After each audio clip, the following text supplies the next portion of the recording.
বাঙ্গের বলা ওই পাইছন কই রে বেটা পাইছন কই পাইছন কারা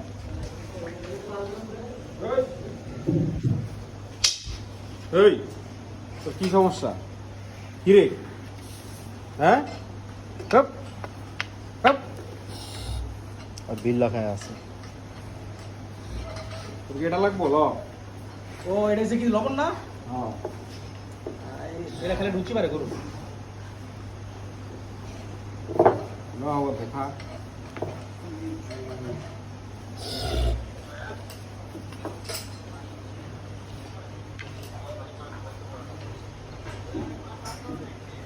কাম নাই খালি খাওয়া না